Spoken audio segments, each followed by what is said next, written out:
Alrighty, good morning, everyone. Thank you for tuning in to the T Podcast. We have a great episode. We always have great episodes. I don't know why I even say that because they're all good.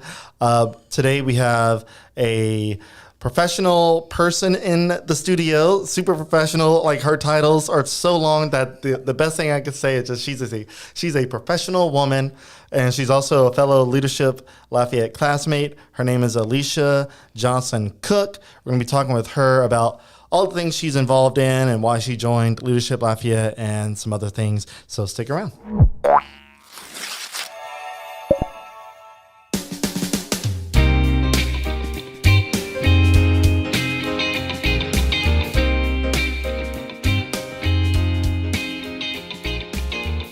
So real quick, we have our presenting sponsor, Chase Group Construction. Chase Group takes the lead and becomes your one point of contact for the entire design build process. So if you're looking to build something, they are your people. They take they have a diverse portfolio of projects that range from medical to popular restaurants to multi-unit shopping centers. Great local people, super nice guys, and they get the job done. That is my saying, not theirs. Their website is chasegroupconstruction.com. If you contact them, let them know that I sent you. So hopefully I make some kind of referral money. That'd be cool. If not, still check them out. They're great. And and real quick, I'm going to show you this logo. I'm going to figure out a better way to show the logo and the title. But Mir Group, they are a partial sponsor for the studio, the official studio of the T Podcast. We have not had an official studio since 2018, and now we're paying a lease. So there we go. So I'm going to go ahead and switch to a split screen situation here, and let's get the introduction, a little bit more of an elaborate introduction of Aleisha. So Aleisha, welcome to the T Podcast. Thank you for having me. You're welcome. So tell me a little bit about you, the shortened version that you can provide, and then we'll kind of dive into all of the different things that you're involved in. Yeah, no. From Lafayette, I actually moved away after graduating from UL, College of Business and Management. I went to the University of Tennessee in Knoxville, and I was gone for about 15 years. 15 years. 15 years, yeah. I worked for a company called International Paper, so I had the opportunity with them to travel a lot, live in a lot of different places, and then after a little bit, I won't deny, at first I was like, I'm never coming back to Lafayette. But I always visited, love home, love the festivals, all the things. Yeah. But it hit me that I wanted to move back home. So I started to figure out how to do that. I had the opportunity to do so at the end of 2019. Took a little time off, did some traveling, enjoying the family, and settled down January 2020. You know what else happened January 2020? A lot of stuff happened. A lot of stuff. So my plans, all the things just went upside down. But I was glad to be home, experiencing that. But from there, obviously wanted to get very involved in the community, joined the board for ACA, joined the 705. I was already in the Junior League of Memphis, transferred to the Junior League of Lafayette. So just became all things community. Okay, that is the greatest shortened introduction that I think I've heard to date. So a couple of things. When did you say you moved out of Lafayette? I graduated from UL 2005. 2005. And so I started the program, my grad program in 2006. So yeah. So I moved officially in 2006. So you moved to Tennessee. You moved into Memphis area? I moved to Knoxville. Knoxville, Yeah, I okay. went to the University of Tennessee in Knoxville, did an accelerated MBA program. So it was like 17 months. I had an internship during that time in Chicago. So I spent the summer in Chicago. And then after finishing my final semester, I moved to Memphis. Okay. And so from Memphis, that's when you moved back to Lafayette. So from Memphis. Oh, God, here we go. And I'll do this quickly, but I had great opportunities to grow and learn and live in different places. So from Memphis, I was there for about 2.5 years, the first stint. Then I moved to Baltimore, worked out there for about a year. So I lived in the middle of DC and Baltimore in a town called Laurel, Maryland. Then I moved to Charlotte, was there for a year. Then I moved to Portland, Oregon, where I lived in Beaverton, right outside of Portland, for almost 3 years. Okay. And then I moved back to Memphis, bought a house, thought that I was going to settle down. And then I was like, I don't know if this is my forever home. And that's when I decided to move back. Okay. Wow. So you've been to several big cities. Yeah. And near Portland. I mean, how was Portland? I loved Portland. Really? Yeah, it was everything. Honestly, the worst part was just how far it was from home. Everywhere else, I was able to get home fairly easily, for holidays, family events, just to go home if I wanted to. But from Portland, it was a full day's travel. And very expensive, especially flying into Lafayette. At that time, the airport was still very small.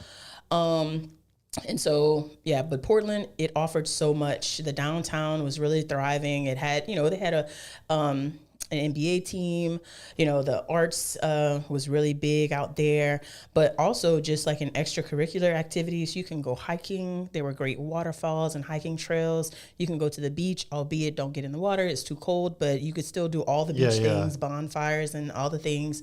You can go to the mountain. There's a desert not too far. So you did a lot of hiking? I did the hiking, the whitewater rafting. Obviously, like I said, the beach. So, and I love, we went camping in Washington. Yeah, I did all the things. I would have never said, Aleisha is a hiker and a camper, an outdoorsy person. I would have never thought that. Absolutely. And I'm married to a big truck driving, camouflage wearing country boy. So. Okay. All right. That is so different. I know, right? Like, wow. When I pull up in his truck, people are like, wait, it doesn't fit. Like, so do you live in Karen Crow right now? Because that sounds like something very Karen Crow. I did. I went to Karen Crow High, so I was very familiar. He actually went to Karen Crow High as well. Okay, so that's making sense. But we live in Bro Bridge. He does not want to live in the city limits. He wants. So our neighbors have goats. The other one has horses. So it's very much in the country. Yeah. Okay. Yeah. Wow. I would have never thought.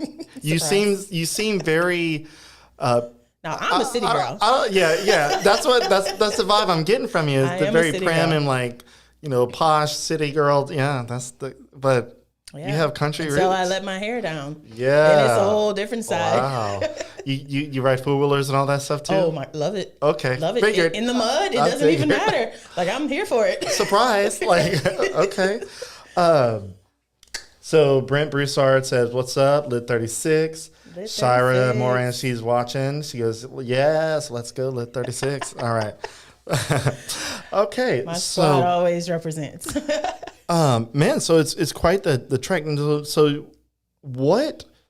Obviously, you were born and raised here, correct? Mm-hmm. Yeah. So when you moved and you thought that your forever home would be in Memphis, what was calling? Obviously, from Memphis, you moved some other places besides Lafayette. But like, at what point did you realize that Lafayette? Like, because a lot of people that say, I'm from Lafayette, I don't want to live here. I want to go to a bigger city, and you did. Yeah. But you came back. Yeah, it's really interesting. And Memphis wasn't necessarily going to be the forever home. I just figured because the company I worked for was headquartered, the global headquarters was there. And for that company, all roads lead to Memphis. And I had a great career. I loved the company. So there were no issues there. But so when we talk about when I left because, I don't have that traditional going straight through from high school to, undergrad and the college experience and all those things. My road was a bit bumpy. So I actually started UL in 99 after graduating. I stopped going after about 3 semesters. I had a change in my major. I was pre-law, but didn't like poli-sci. And so I was like, okay, this isn't for me. And I wasn't doing well. And so I took some time off and I started working. I was selling shoes. Okay. I went Champs at the time in the mall. And then I had an opportunity to become an assistant manager at Lady Foot Locker. And so I was doing that. And it was one day I was there and I was looking around at all of the different managers and I didn't see anyone like older than like, 30, whatever. And I was like, so what does this look like for me? What's next? I didn't finish school. And so I really had to humble myself. And I asked my mom if I could move back home and just, go back to school and just focus on that. And then I went back and I did summer, winter, intersession. Like I did every opportunity I had to catch up, get my GPA up. And then I just felt like I needed to leave for me to really like flourish. I never lived on campus because I lived on the north side, not far from campus. So it didn't, from a financial standpoint, it didn't make sense. Right. But that meant that I never really left my home. My routines never really changed. I just went to class and then, did the same things. So that was really what pushed me to leave. When I graduated, my dad actually gave me a great opportunity that I was not ready to take advantage of. When I graduated, and again, business management, my dad's like, okay, well, write a business plan. We'll start a company, 51% in your name, 49% in mine, let's. And I was like, wait, what? I mean, I've written a business plan. Yeah. But I never thought about, okay, what service or what product, I never had that true entrepreneurial mindset. I loved, management. I loved operations. I loved business, but I had never really thought about being a business owner. So when he gave me that opportunity, I was like, let me go a little more school first, and then we'll talk about it. So that's when I said, okay, I'm gonna go to grad school. I'm gonna go straight through. And so when I left, I didn't think I was not coming back. I went to Knoxville, although I had been in Knoxville because my dad lived out there. I'd been out there a lot. That was a big city for me. Yeah. Knoxville's pretty decent size. Yeah. It is until you go to Chicago for your internship. Right. And then you're like, oh, this is a big city. This is the big city. Because I think Chicago's third or fifth largest city in the United States. Houston is the fourth. Oh, really? I didn't even know that. New York's number one. Oh, yeah. Yep. But, I just remember walking downtown in Chicago like a country girl, but just so happy and like just happy and walking downtown and just that feel of just living. And so I still, honestly, Lafayette wasn't even like in my mind because when I say that, it's not like I was thinking about where I was going to live. I was just in the moment. Yeah, right. And so when I graduated or the semester, because you're trying to get job offers before you graduate. So that in my last semester, I had an opportunity to go to Target or International Paper. Those are the two offers I had. And for Target, I can't remember. It was going to be somewhere in the South. I can't remember. And then International Paper was in Memphis. So are these executive level positions or? Well, coming out of the MBA, so for International Paper, I actually had two offers. One was in the business IT side, and then the other one was in transportation. So not entry level, but not like executive, right? And then for Target, it was at a distribution center. I can't even remember the role. You're making me feel old right now. I'm sorry. I was kidding. But I chose International Paper because, one, it was an international company, and my dad had exposure to it when he was in college. He's a chemical engineer, and so engineering is really big at International Paper. But obviously, logistics is right there next to it. But I had an opportunity, as I said, to go all these different places, and the career opportunities were almost endless. So that's why I chose, in Memphis, outside of watching it on First 48, the city had a lot. And, I enjoyed my time there. When they're courting students, they bring you and they take you to a game and they do these things and show off the good sides of Memphis. Yeah. And honestly, my time in Memphis was really good. There is crime, but I was never impacted by it directly. So, but yeah. Okay. So there was a lot there, but ultimately, I want to. Did you specify why you came back from Lafayette? Like ultimately, that was the question. The root of coming back, because I mean, you loved all the. Okay, so family. Yeah. It was at the time, and honestly, not just family, but support system. So when I was in Portland, there was something that happened because when things happen when you're at work. When you're, work somewhere, a lot of times we blame a company. But I definitely recognize that, especially as big as that organization was, I wasn't going to derail my career for a bad manager, right? But that made me realize that I also need a support system. And in Portland, although I had a lot of friends, there's nothing like, your true family and people that have known you for a really long time. Right. Because I had been a transplant in so many different cities, I do make friends really quickly. But, I started to miss that feeling of people that knew me before, like you said. So you met me now, so you see prim and proper. But, the people that really know me, not to say that you don't, but the people that know me for a long time, they know that I'm really multifaceted. And so I missed that. And that was one of the first things. I was like, okay, do I want to go home? And I was like, oh, well, maybe I'll move close, like Baton Rouge or New Orleans or something like that. Yeah. But ultimately, it was that feeling that I wanted, that connection back to people that knew me before, all the move and, what I look like when I show up professionally. Yeah. So do you like Lafayette?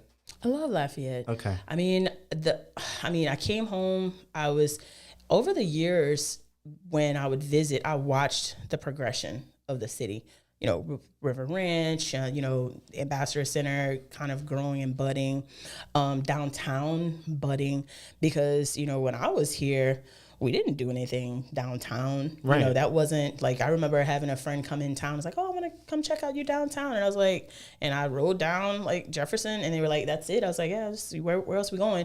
It wasn't, it wasn't much, but to watch the progress and the development, it does give me pride to be able to say, I'm from here.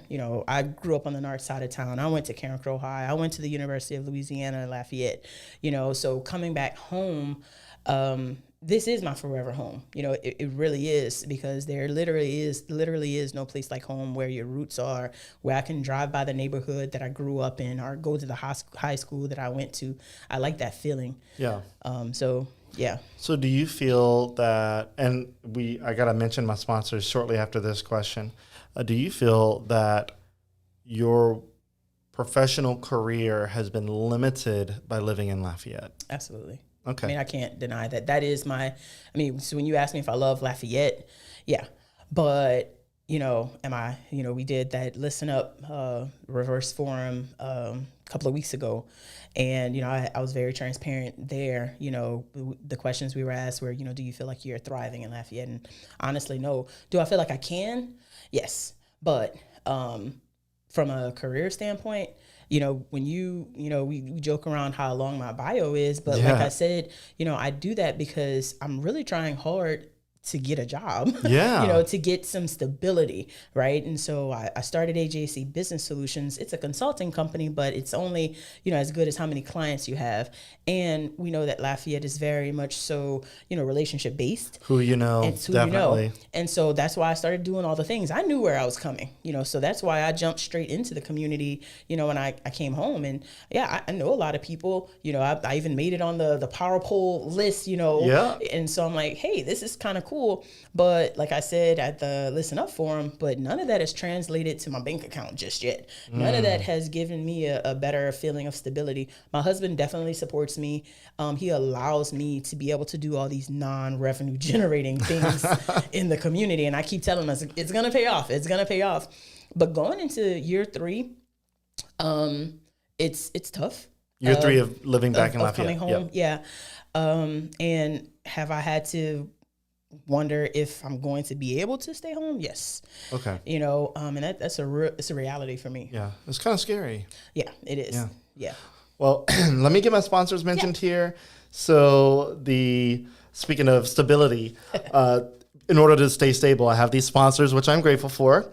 So the first one's technically Chase Group, but the second one, we'll say that, is the Music Academy of Acadiana. So if you want to unleash your musical potential, you know where you can go. Music Academy of Acadiana. They are Acadiana's top choice for music lessons in piano, guitar, drums, violin, saxophone, all the instruments. And if you want to learn how to make your voice better, they can help you with that too. So you can take voice lessons. And if you suck at all of that and you can't sing, they have audio production too. So if you can hear music and it sounds good, you just can't produce it with your voice or with your hands.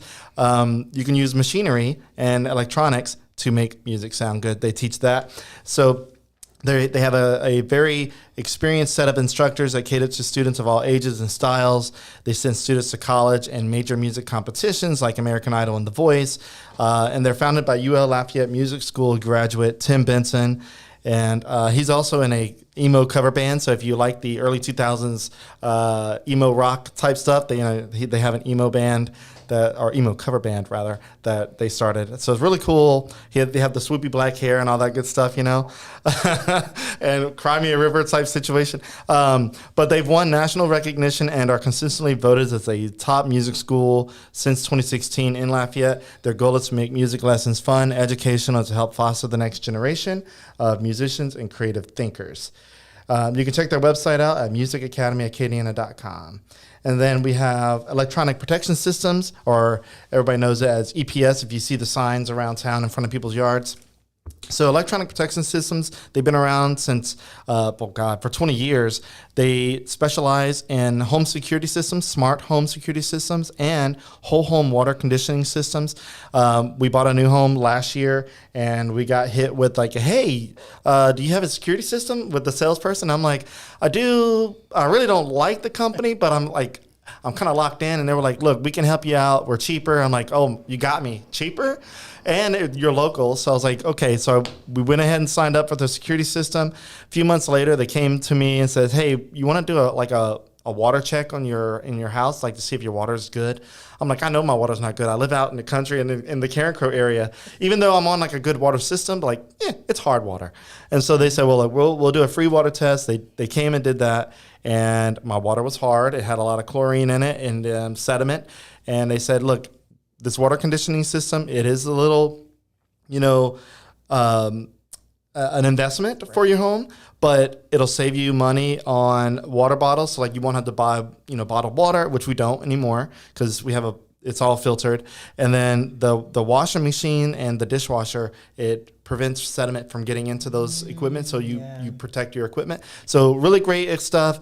I speak highly of them because I was a customer first. I love their products and they became a sponsor. So check them out, eps-online.com. Or if you want to go to this special little link that I'm going to show you, it's, not Evantual. Eventual's a good link, eventual.org. It's this one right here, link.developinglafayette.com/EPS. Check them out. If you use that link, we'll get a referral kick. We love that. And so, let's get back to the conversation here. So real quick, Diamond Williams comments. It says, hey, Aleisha Johnson Cook, lit 36. Oh, look, see, you're getting a lot of good vibes right here. So, all right. You were talking about thriving in Lafayette and opportunity, and there's something that I while you were talking about, moving back to Lafayette and making it your home, there was a question that I wanted to ask you, and it's not a hard hitting question, but it's a question that deals with one of the topics that I have for you with diversity and inclusion. So, as a Black woman, do you feel that you've been limited in any way by your skin color in Lafayette or in the country at all? Because it feels like you're a pretty successful professional. What does that feel for you? I definitely feel it more here. Okay. So I was the only Black person in my MBA program. So that was the first time I really felt it. And obviously I made friends, but I definitely saw the other side of it. I can say in growing up here, I didn't see it or feel it, right, as much. I know it was there, but, when you're in your community, right, the community that is automatic and it's welcoming, we talked about this at our retreat, it does make a difference. When I moved away in Knoxville, like I said, I felt it. But as I traveled around, I never felt that it limited me. I think my exposure, being the only Black person in my program, to that type of experience, I guess is the best way for me to say it. But coming home, I do feel limited. I don't generally feel ostracized or anything, But there are definitely times that I'm like, okay, what's the difference other than that? Right. You know, like I said earlier, you know, my bio is like it is because I'm like, I'm constantly trying to qualify myself, right? Whereas, I mean, to be completely transparent, I definitely see people in opportunities, in roles that, you know, you can tell that they're learning and growing in, which is great. But when you have the opportunity to hire, so if you have an open position and you have someone that is very qualified in that specific space, you know, and then you have somebody that, you know, is not, let's just, you know, is not, and they get that opportunity and it gets to the point that it's so blatant. That's when it hurts because you want to find a reason to justify the decision. And I have definitely been faced with that here. And it is tough because it makes me feel like, you know, I'm constantly striving. I just actually started a certification program for a black belt. And so, Wait, black belt? Lean Six Sigma, not karate. Oh, sorry. I was about to say. I'll beat him up. No, Lean Six Sigma, which is something, it's a certification that's really big, you know, especially in supply chain manufacturing and logistics. But it's an advanced certification because I am green belt certified right now, and what that means is that I have a systems approach in, you know, looking at processes to minimize variation and waste and you know, increase value add, you know, just making processes more efficient. So that's when you say supply chain professional, that's kind of what all that means. But needless to say, my point is that, you know, since I've been here, I went and I had my project management professional certification. Like I said, working on my black belt. I was doing those roles, right? I had those skills, but I didn't need those certifications because my experience spoke for itself. I could go, and especially in Memphis, and let's be fair, in the cities that I lived, they were big cities, so that meant that there were organizations that were larger, right? And coming home, having to kind of find where that community is, and then infiltrate that community of people that would understand and value my skill set. So I'm constantly trying to qualify myself, because I'm not a person, honestly, that feels like certifications and degrees make a difference. You could pay for that. You could pay for a degree, right? Yeah. But when you have 15 years experience in something, but I have to get this piece of paper that's going to say that I can do it, even though I have 15 years of experience showing that I can. Yeah. That's where I am right now. Okay. So that's been my experience. Wow. So I guess one of the reasons why I asked you that question is because it's obviously a hot button topic. Everybody's, you know, talking about that. And I feel like we were in I feel like in the 90s, you didn't hear a lot about like racial diversity and inclusion. And I felt like it seemed, from my perspective, and I lived in the country, mind you, that it was pretty quiet, a quiet season in the 90s, because you did have like your 50s and 60s where they had all the protests and marches. And then now, especially 2020, that like really just light a fire.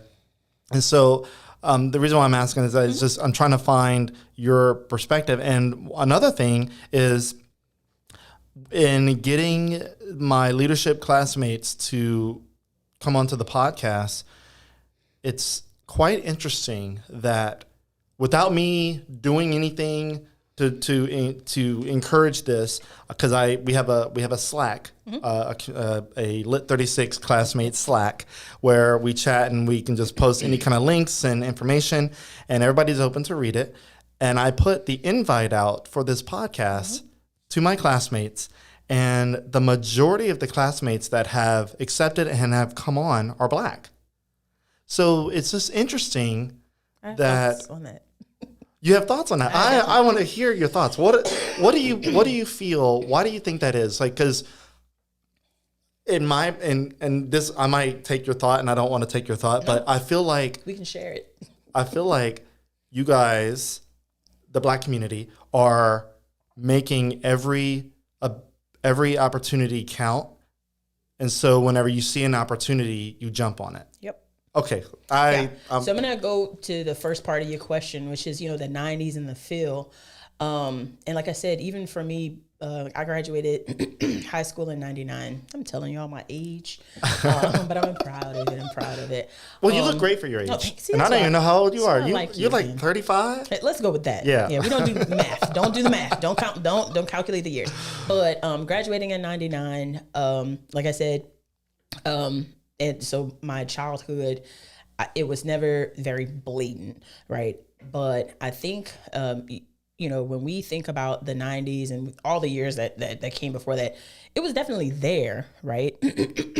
But I do think over time, and this is how it lands with the people that are coming on this podcast, I feel like people of color have been finding their voice because, and now I'm speaking for me and my experience, and from my perspective, I feel like there was so much fear of retribution, right? When you speak up, you may lose opportunities. And I honestly still feel that in some ways now, but in my big age of 42, I feel like if I lose an opportunity because I speak up, then that's not where I needed to be in the first place. So I think that as we began to see more and more just blatant acts of racism and discrimination, institutionalized racism and discrimination, it really does get to the point, and especially with the new generations, right? They're all becoming more and more vocal. One, because we're getting further and further away from the institution of slavery, the outright, right, slavery. But then, you have the Jim Crow, and then you have the new Jim Crow. And that's a whole, like I said, another thing. But education and awareness will drive people to be more empowered to speak about their experiences. For so long, I feel like people of color have had to qualify and quantify racism and discrimination. We knew it existed, but there was always a way to say, oh, but this, it had nothing to do with your race.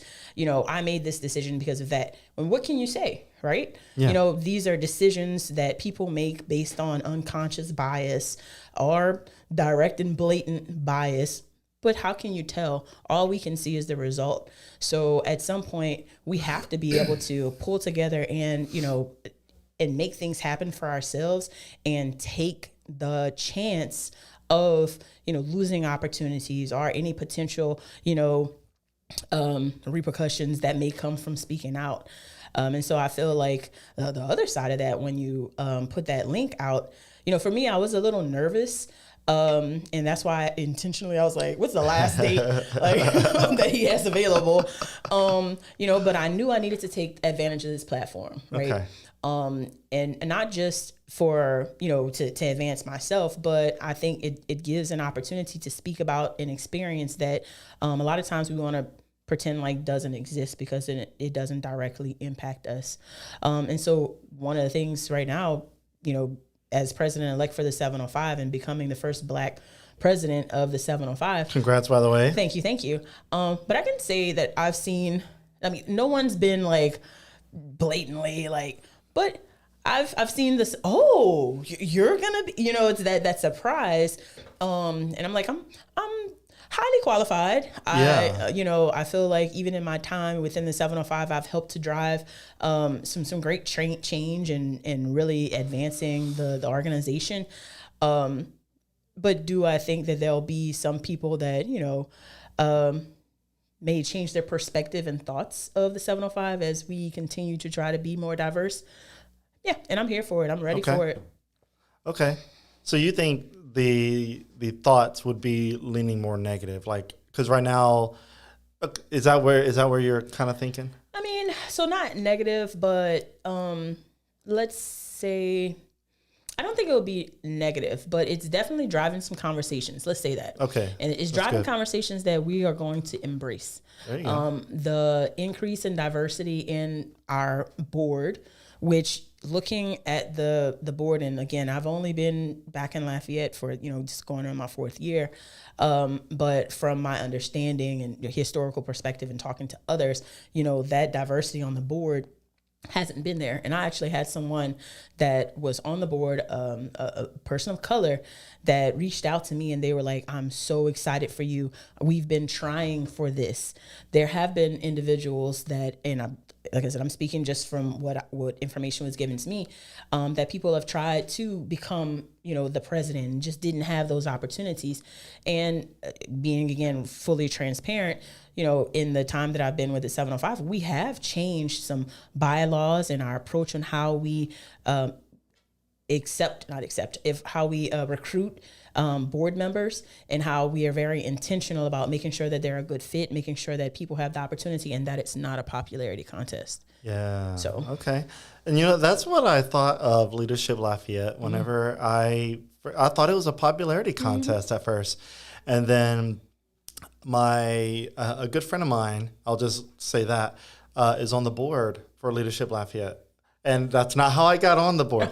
But I found out, not on the board, on Leadership Lafayette, Yeah. but I found out that the selection process for Leadership Lafayette is double blind, meaning they redact all the information that leads to who you are. Now, it's supposed to be based on how you answer your questions and all that stuff. And I guess, I don't know what they're looking for specifically. I don't know if they're looking for good grammar or just your community involvement and all that good stuff. But this was the first time that I applied. Now, granted, like if anybody that's listening that was part of the selection committee, I'm gonna since we're about to graduate, so I can say that now. I used AI to help me write my information because I didn't have a bio on myself. Right. I don't want to write about myself. I hate writing about myself. It's weird, and especially in third person, like it's so odd. I'm like, look, I need a party that's not connected to me in a way. So AI is just kind of like this neutral zone. And I said, hey, write a bio about me with all this information that I have. So, and it did, and it seemed like it worked. And like I got on the Leadership Lafayette. So obviously, I don't think you used AI, and if you did, kudos to you. Honestly, I wasn't aware. There you go. I would have when I say I stressed out about those essay questions. I'm telling you. I asked multiple people that had gone through, just people on the board, like, it does have to be 1,500 words. And like, I struggled. 1,500 words? And there were people that were like, oh yeah, I used every single word. Wow. And then there were other people like, no, I just wrote what, and so that's what I really do love about Leadership Lafayette, is that I think there is intentionality around, being diverse. And, it's not, there's always going to be some opportunities, but I feel like leadership is trying their best to take all of that out of it and to really be intentional about making sure that the right people or the right mix of people are in the class. I feel like our class is like super diverse, almost to the point that it's too diverse, because I think it stifles conversation sometimes because people are concerned about insulting someone. I'm very vocal. I get that. And I feel like we have some really good vocal people, but like what I keep saying, and I put it in my survey, so this isn't new, but I feel like we don't have that opportunity to really talk about what we just digest, right? Digest it. I feel like if you have a differing opinion, I want to understand. That was why I went, right? Because I don't want to just go in and revalidate how I feel. That doesn't do anything for me. I want to learn more about what other people's thoughts and perspectives are, so I can walk away and say, okay, you know what? I received new information. I hear their perspective, but I still feel how I feel. Or, you know what? I didn't realize X, Y, and Z. And so that's going to kind of formulate my opinion a little differently. And I don't know if we are having that full opportunity, because just because a comment is said, I want to understand why. I want us to be able to have a healthy dialogue or healthy discourse, if you will, to really grow from it. And sometimes I feel like we don't get that. No, I feel that too. There were times in a couple of the classes. So if you're not familiar with Leadership Lafayette, you have one class a month, and then you have the following week you have a debrief, and you can go there and like talk about what stuff you've heard. And the class days are full.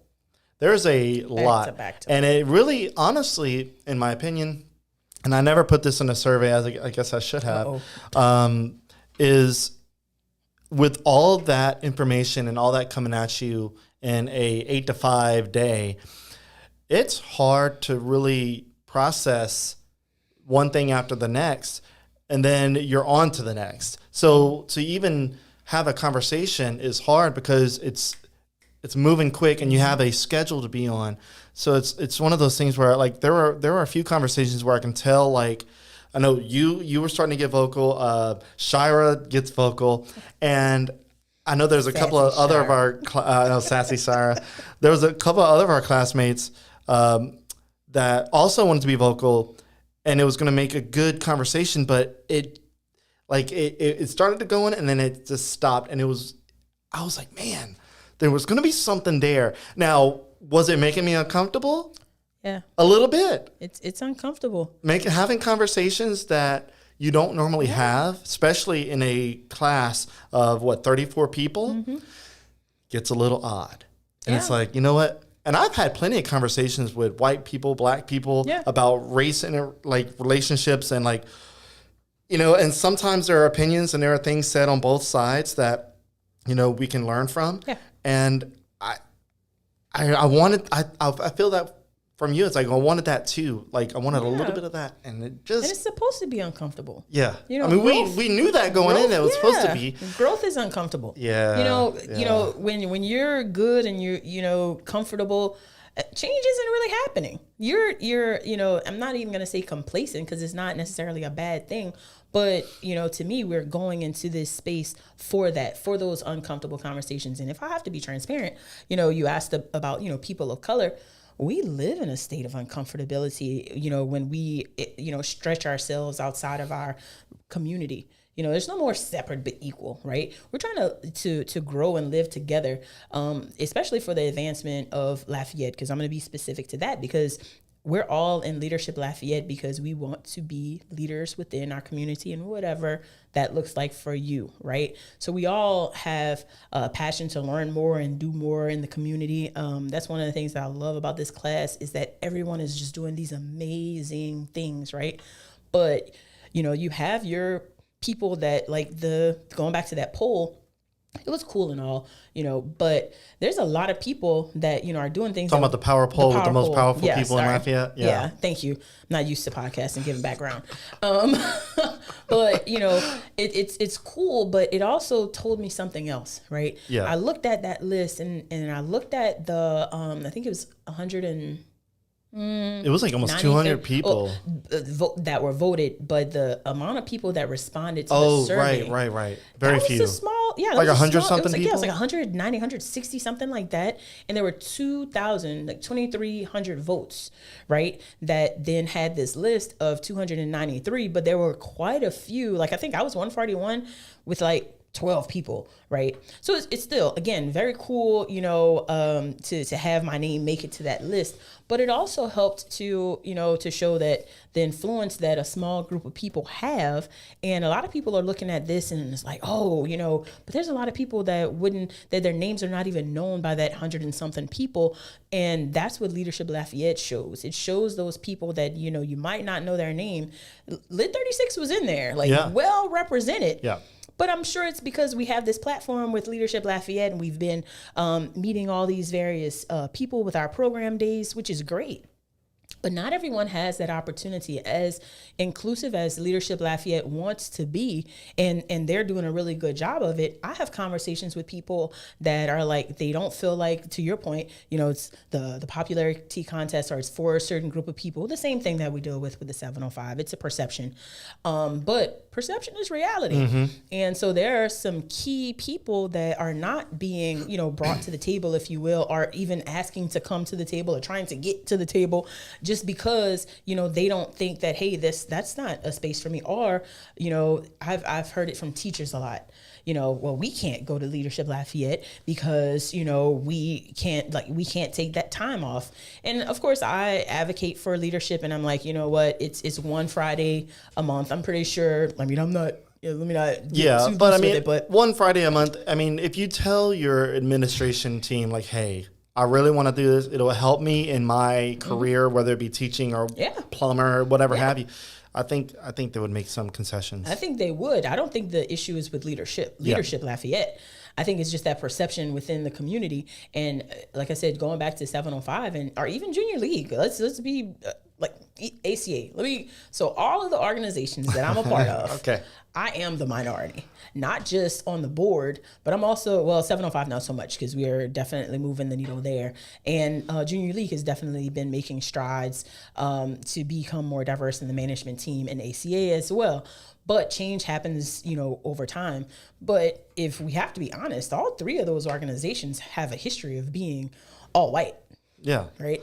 But especially for ACA, with the goal to, really enrich Lafayette in this region in arts and culture, we have to be very intentional about reaching out and changing that perception. There are a lot of people, and not just people of color, maybe different socioeconomic status, that feel like Junior League and the ACA isn't for them. They'll pass that building and like, oh, that's fancy people in there. Yeah. No, it's me. I'm really regular, You look fancy though. You look fancy. Let's just be honest. She looks fancy. Thank you. But, we're really trying to say, hey, this space is for you. Leadership Lafayette, we need you. We need your perspective. In Junior League, we need more women that want to serve the community. In 705, our young professionals, so in all of these organizations, and that's the diversity and inclusion that we talk about, I live that. In all of these organizations, I'm a part of their efforts to increase their diversity and increase their inclusion. If that means we're changing how we put people on the board, our interviewing, our nominations process, our selection process, because I'm process oriented, I'm root cause. We're gonna address the system, the foundation, the fundamentals first, because nothing's gonna change until you do that.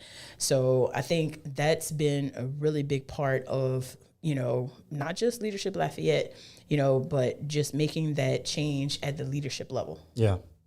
So you said something about the power poll, and there's a lot of people on there, and there's also a lot of people that are rightfully powerful in the community that are not on there.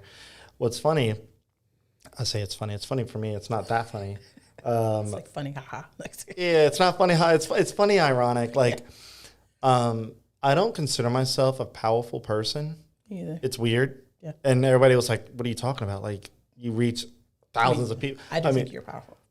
I appreciate that, and this is kind of a thing that I think deals more or less on another minority that isn't always mentioned, but a socioeconomic minority. And I did not grow up in money. Right. And there's a lot of people who don't. I mean, the majority of us do not grow up in money. Right. There's like a small percentage that do. And kudos to you. That's a blessing. Or a curse. It could be a curse too. Who knows? Yeah. But whenever we were in our last class and the power poll was mentioned, I think Kate LeBeau mentioned it. And she was like, oh my God, there's like all these people in our class on this list. And I didn't even know about this list. I didn't even get to vote on it. I get the power poll emails, but it goes to my spam. Sorry, Adam Daigle. I had to think about looking for it, but I missed this one. And whenever Kate was reading off the names of people in our class that was on it, I never heard my name. Yeah. And I didn't expect to hear my name. Right. And I got curious. So when the link was put into the Slack at class, I clicked the link, and there's like over 200 people in there. So I was scrolling, and I scrolled all the way to the end, and I never saw my name. But I guess I glossed over my name. Yeah, because there was so many, and I was just kind of scrubbing. And then somebody said, oh, Ben, you made the list. And whenever I heard that, I didn't believe it. Right. Somebody said, I made the list, and I was like, this must be another Ben. There's another Ben. So I found my name, and I stared at it for so long, and I'm like, what does this mean? How? Like, why? I mean, now the list is debatable on like how it was categorized and what sources and how it was, gathered. But it's still really cool to make the list. But I was just in a state of like, what does this mean? Yeah. How am I powerful? I'm not a politician. Right. I'm not rich. I want to be rich. So if there's somebody that's rich would like to make me rich, I'll accept that. But I was like, what is this? And I still think about it. Like I don't know. Is it because I'm in Leadership Lafayette? Is it because of developing Lafayette? Right. Because if not for any of that, would I have even been on the list? Right. Probably not. It's so funny you say that because I did the same, and because I'm not the best with Facebook, and because I'm trying to, this entrepreneurial journey, and I keep having mentors say, post and, put what you're doing. And I'm like, it's so cringy for me. And so I was like, should I, put it up there? Like, but what does it mean? But I did the same thing. And this is bad that we do this to ourselves, because like I'm sitting here and you'll say that you don't think you're powerful. And I'm like, oh, you're powerful because this, and this, and this. I know why you made the list.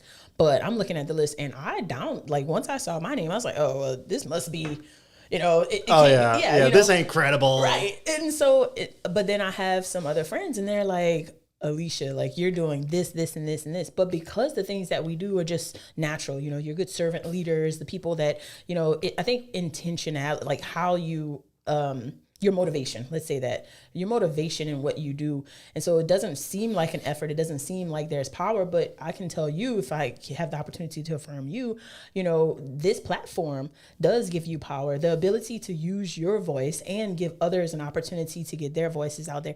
That is very, very powerful. And, I like to take that opportunity to, affirm others, because sometimes I need other people to remind me of my greatness. Right. But like I said, that there's, that humility where like, I'm not the braggadocious type. Like it doesn't come easy to me because because my motivation is intrinsic, right? I'm not, if I was doing this for extrinsic motivation, for the money and all of that stuff, I wouldn't be here. Yeah. Yeah. But you are powerful. I just wanted to say that. Well, thank you. Thank you. And you are as well. Thank you. We do have a couple of comments flowing in. So, Ivan says, I believe Aleisha will thrive wherever she is. Ivan is one of our classmates as well. Ivan also says, you're a powerful person in this community, Ben. The information you provide is second to none. I thank you, Ivan. And then Brian Olson says, somewhere in the world, there is somebody with your dream job who hates going to work every day. Facts. That is crazy to think about. That is absolutely, because what I love, people hate. I will everything in my life is on a spreadsheet. Like, I love a good spreadsheet. I'll be doing a pivot table. I will do all the things with ease and happiness. I will, do all of the, asking the questions, following process. When we went to Stuller, I was nerding out. I was like, I was just really astounded that they had such a high class supply chain system, and something that has like given. Oh no, this is right in your alley, the supply chain. Right. Yeah. And I was like, it was just so crazy to me to see that it was right there under my nose. But it was also a reminder of, just the different. I mean, I think Stellar does an amazing, I know Stellar does an amazing job, but also what they do is they cultivate their leaders. So the opportunities to come from the outside are very slim, because they grow their leaders. Everything about what they do, is developing their team. So although it's a great organization that, again, I would love, that opportunity may not necessarily be there for me, just given the culture of the organization. But yeah, that comment is very real. Yeah. So you mentioned Stellar. So is that a place where if you had an opportunity to work there, you kind of hinted that you would want to work at? I mean, I don't know enough about, like, we had that. Well, let's say I'm open to all opportunities. Right. Obviously. Yeah. So, but for me, that is like, my happy space, if you will. I mean, it's a big company. It's an international company. It is. And so the opportunities to me are, there's a lot of opportunities. I honestly have not specifically sought out opportunities there. But obviously one part we hadn't really talked about was my healthcare. When I came back, I went to UL post MBA, see all these long titles, post MBA healthcare administration certification. So I was investing my time, money into healthcare. Unfortunately, it didn't pan out. Obviously, just things that kind of fluctuate in the market after COVID, and just, healthcare is really going through an interesting time right now. Yeah. I know you've seen the layoffs and things like that. So right now I'm trying to pivot, and I'm like, okay, do you, this investment in healthcare, do you just put it to the side? And so that's one of the big reasons why I haven't been super like intentional about finding those types of opportunities, because I'm still on the fence on, do I just walk away from these years of investing in healthcare, from an academic standpoint, from, working in healthcare and, even from a financial standpoint. So it's yeah. I don't know if that answers the question. I'm still figuring it out. Yeah, you're still figuring it out. Hey, I think that's good. I still figure out things too. People like Brian mentioned. So I don't know if I would call this my dream job. Right. My dream job, would be a job that I would probably end up hating. But I'm thinking about my dream job. I'm like, what is that even anyway? I want to say probably 10 years ago, my dream job would be to work in a highfalutin, fancy ad agency. Okay. I would have loved. That's a lifestyle. It is a lifestyle to be in an ad agency. And whenever I moved here in 2010, because I moved here doing graphic design. That was how I got to Lafayette. And I still do it, but under my own work, and I don't have an agency per se. I like doing it. I applied at every ad agency in town. And did I feel qualified? Not 100%. I felt qualified enough to where I could learn. I could learn easy. I'm a good learner whenever it's something that I'm interested in. And I applied at all these ad agencies. Some of them did not, were not interested at all, whether they were too small, they were just individual people that just called themselves an ad agency, which a lot of people do to make themselves sound bigger. It's just not knocking it. It is part of the hustle. Game, yes. Yeah, it's part of the hustle. But there was one that attempted to take a flyer. And it was Russo. Well, they were formerly called Russo Group. Now it's Brand Russo in downtown Lafayette. Yeah, I love Jackie. And Jackie, I sent in my resume and my portfolio, all the stuff that I had available. And Jackie actually brought me in and interviewed me. And I was so grateful that moment even came along. Yes. And I thought my dream job was about to happen. I'm like, oh man, I'm about to be a part of an ad agency. I'm going to be able to create all these cool logos for like these big companies. And then she asked me, do you know how to work InDesign, which is another program of the Adobe suite? And I'm like, no, but I can learn. Right. I know Adobe Photoshop and Illustrator and a couple of the other things, but I can learn it. And they needed someone who knew how to work that because they do a lot of their efficiencies are based with that program. I'm like, well, crap. Okay. So I didn't get the job there, but which led to other things. Other doors opened. And if you are any type of person, whether you're faith-based or not, you know that one door closes, usually another one opens, hopefully. And sometimes you can kick the door down, but usually the door opens. So yeah, if I would have had my dream job, it would have been an ad agency, but I don't know if I would have loved it. My dream job changed over the years. Like I said, my initial major was poli-sci. I still feel like I want to be a lawyer. I have to blend it. But my point is that over the years, it kind of changed, right? But now at this point in my life, I think my dream job, it doesn't have a title in my head, but I know what it looks like. I know the characteristics of it. I do think that it's going to be something that really marries my passion for the community in which that I live with my passion around process improvement, all things super technical. Yeah. So, and it's funny because the dichotomy is very similar to what you said with what you see and then what I do for fun. It's the same here. My jobs tend to be very technical. But my passion, even though like I love doing that, but I've always done both. I get paid well to do the technical stuff, and then I have the time and the flexibility to do all the community stuff. Now, if I'm able to marry that together with the compensation, right? Yeah, the compensation has to go with it. Because I still want that stability. There's still a certain life that I want to live. And so when I think about like that, that job that I want, I don't know what it's called. I don't know what industry it's going to be in. All I know is it's going to feed me in all those areas. I'm going to have that true work-life balance, which everyone defines for themselves. But for me, I'm very much so a work hard, play hard type of person. And what I've learned over these last couple of years is that regardless of how much I get paid, I'm still going to give you that 100%. However, I can only do that for so long. Yeah. And so it's funny when you use the example with Brian Russo, or the Russo group at the time. You're qualified. You want to do that role, but there's a part of it that you don't know. And so for me, when I came home and decided to go into healthcare, and I thought that it would feed me right in that way, which it does, because there's a lot of community aspects to healthcare, and they need the efficiencies and the cost savings that I do pretty well.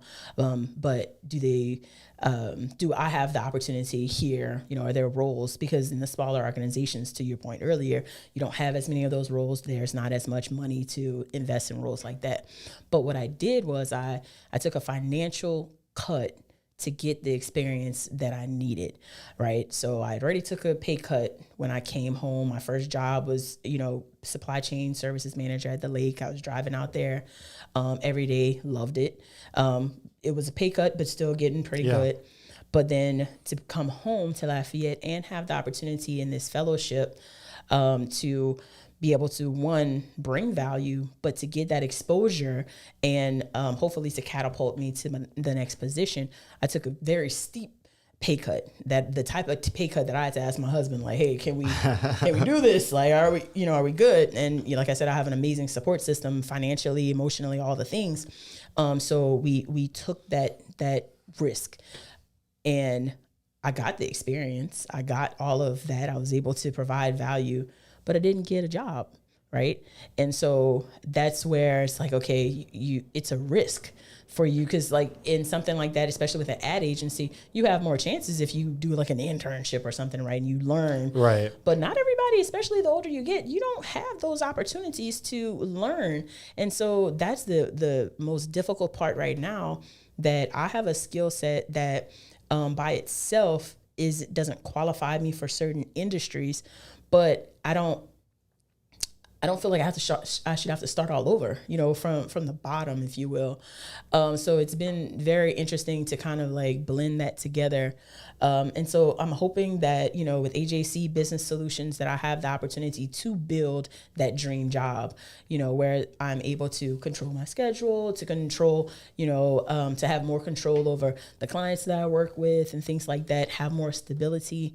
And then still be able to pour back into the community, because what that would look like with AJC is that, if I had my ideal, like concept in mind, it would be all the things that I just said, but then I'm also able to do pro bono work, with where my real passion is our small and emerging organizations for people of color, like our people of color that are entrepreneurs that need the resources, they need some guidance, but don't necessarily have the money to pay for it. So that's my goal. So, support AJC Business Solutions, supply chain operations and project management consulting.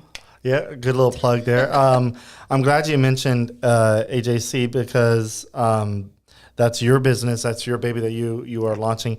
I do have the website listed on the caption of the post here, but I'll just let you know the website is just a landing page. It just says launching soon with the logo. How long have you been working on the website? Because I do websites. Oh shoot. Then that's literally because I've been so hesitant because I want to do it right. I'm almost like a perfectionist to a fault. And so I have people like, just do it, just get it done. It's hard for someone to do that. Yeah. Right. And so I want it to be done right. So I have the landing page, and what I've been doing, I have a digital business card that has the link to like book time with me and things like that. But I'd love your support. And honestly, I'm obviously willing to pay for it, but that's the process. The time is now for that. The organization was formed in 2020 when I came home, or 2021 technically.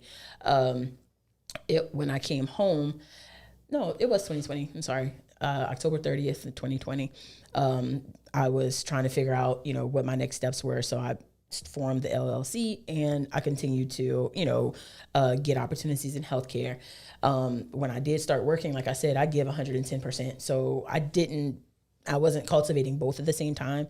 But over the last year, when things started to I don't know if this plan with healthcare is going to play out like I anticipated. I was like, okay, well, now you have to start investing in yourself.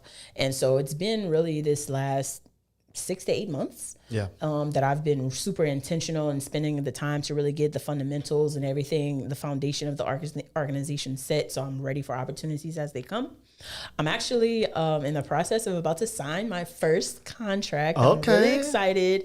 But once I sign the contract, then I'll be even more excited because then it's real. But I've worked with a lot of smaller organizations, but because I have a giving heart, they're like, well, how much do I owe you? Don't even worry about it. I got it. I know. It's so hard to, especially small businesses. It's like you don't want to take from them because that money's coming out of their own pocket from their family. And it's like, but I also need to feed my family. So it's like, what do we do here? So it's hard. But so that's why I'm glad. And like I said, that's why I like to be able to I still want to do that, but I need those larger clients and contracts that will allow me to do that. Yeah. So I'm really excited about this next opportunity. It's actually in strategic planning for a nonprofit. So I do work with nonprofits as well as for-profits. So I'm out here. Yeah, you're out here. Look, and she is ready to take on the world. I'm telling you. Facts. Aleisha, man, it's been a great hour. Oh, wow. I know. I can talk, sorry. No, it's great. I love people that can talk because it takes some of the burden on me to drive the conversation. And I'd rather listen to someone and their story and all that good stuff anyway. Because I can talk about myself, but that's boring for me. I'm like... Not for me. I learned a lot about you in this interview and from watching your interviews of others and our classmates. So yeah. And it's been fun to have the classmates on. I mean, I don't know in the past if that's been something that's been done before, but I feel like, I was like, you know what? I have, like you said, I have this platform. And I think it would be great to bring on classmates that would like to come on. So if you're a classmate that hasn't come on before, I'm just saying, right. The link is there and you know how to get in touch with me. So I'm open to have you on, and the conversations are open to however they should go. And sometimes I do like to throw in a little curveball question, like talking about race. I mean, that's something that is uncomfortable but necessary. Yeah, and not to say that it's uncomfortable in a good way. Like I don't have any issues with any other race. I feel like I'm a pretty diverse person, and I love all people. And so having those conversations, just knowing the state of the world, it does cause some hesitation. And I think that's what and I think that's what you kind of alluded to in the class. Yeah. So, and you don't want to hurt anybody. That's why you're powerful. That's honestly, and I'm not even being facetious. I'm not being funny. Like that is true power, is to ask those questions, to have those conversations, because honestly, until we're talking about it, nothing's going to happen. All these little pockets of, if I sat down in a community of people like me and just talk about, this is blah, blah, blah, whatever it is. But if we're not able to have those open conversations that are going to drive change like this, then change is going to be super slow, almost like a snail's pace. Yeah. I mean, so it sounds like you're talking about, like, if you stay within your own community and your own pocket of people, it's really an echo chamber. Exactly. You're all rooting for the same thing, and you're just hearing the same ideas over and over and over. Absolutely. Yeah. So, and I think that's a lot of people's problems, especially with identity politics and the way people are these days. It's like they're so steadfast on, I'm a Democrat or I'm a Republican or, whatever 31 flavors there are. Right. I think there's a lot of flavors, but there's only 2, vanilla and chocolate, that people like to talk about. Right. And that one of their flavor is the best flavor, and you can't tell them otherwise. Right. And if you can just break out of that silo, like for me, whenever I go to Jason's Deli, I get the swirl. I love the swirl, man. That's so funny, because that's what I was thinking like a Neapolitan, mix it up. But honestly, that is so true, because I feel like it's the extremists, period. Like we learned in class the other day, majority of the people are really in the middle. Yep. But they're like, oh, well, but if they're a Democrat, then I have to follow, even if it's extremist, or if I'm a Republican. But no, we have free will. And I think that's the biggest thing. And where, this whole election cycle, if anything, I hope that people walked away with, even if you only have Republicans or all Democrats on the ballot, like, still pick who is aligned with what matters to you, because it's not always just with the party that, you affiliate with. The best person for the job may be someone across the, the other side. Yeah. And so just being open to that and being educated. And that's what we're working with 705 to help our young professionals become more educated. Education seems to be the big one. Yeah. Every time we talk about things that are difficult, whether that be socioeconomics, political based, or, race in situations that way, diversity, education seems to be the one thing that is missing in a lot of conversations, because people feel as though they know it all already. And they don't. They don't. And because it's hard. It's too much. And it's human nature. Yeah. It's human nature. You tend to want to think that you know already, but you really don't. And some of the things I love, and I'm coming to a close because I know we need to wrap up, is there's certain YouTube channels called Jubilee, like the one is called Jubilee. I think Vice does some things where they bring in a group of people that are different opinions and different states of mind, and it is really so interesting to hear the conversations. And some of these conversations, you can tell that they are guided in a way that depending on the channel you watch, that it feels like it's leaning one way or the other. But there's one in particular, Jubilee does it. It's called Middle Ground. I don't know if you've ever heard of it. Not. I'll check Telling you, look up Middle Ground on YouTube. They bring people, and it's like usually polar opposite situations. So the one that I just watched, and we have a classmate that I would like to have a conversation with this about. I don't know if she's listening, but it was trans conservatives and trans liberals, and that was the most craziest conversation. And it didn't get crazy physical, but I mean there was a lot of emotions there. Yeah. And at the root, even on some other the videos, one was like gay liberals and gay conservatives. Yeah. What it boils down to is it's not that they're gays, trans, straight, whatever have you. It's the political ideologies that these people have. I mean, you have two gay people. Mm-hmm. One's conservative, one's liberal.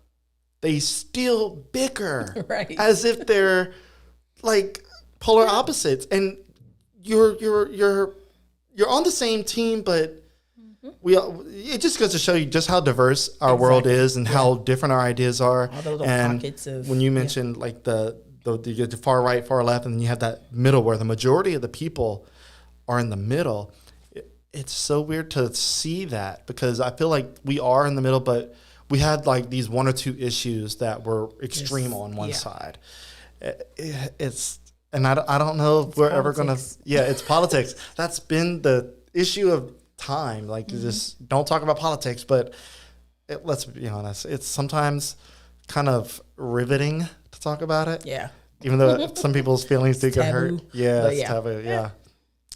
Well, Aleisha, it was a great conversation, and I'm glad to have had the conversation with you. Same here. Thanks for having me.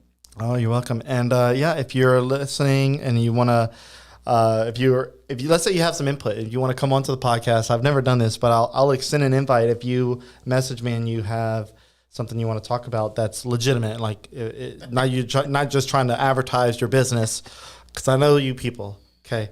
But I because I get messages all the time. I can imagine. And look, that's the thing about having this platform, is that everybody wants to be a part of it, and I want everybody to be a part of it. But I have to also be mindful of my bandwidth of energy that I can do. So, but yeah. Sure. Anyway, Aleisha, it was great having you on, and I hope to have my other classmates sign up. I think I have a couple more, but there's a few that I want to get on, and I think Peyton would be a good one to have on. And I'll be honest, that conversation will be uncomfortable, but it's one that I'm willing to have, and I'm kind of excited about it. So hopefully I can get that to work out. But Aleisha, thank you for coming on, and I hope you find all the success in Lafayette that you desire and you deserve. And I look forward to seeing where you go and where you take the 705 as the incoming president. I think that's really cool. So yeah, good luck to you. And I'll hope you have a good weekend. Thank you. Same to you. All right, guys. And that is it. We'll close out. Y'all have a great weekend.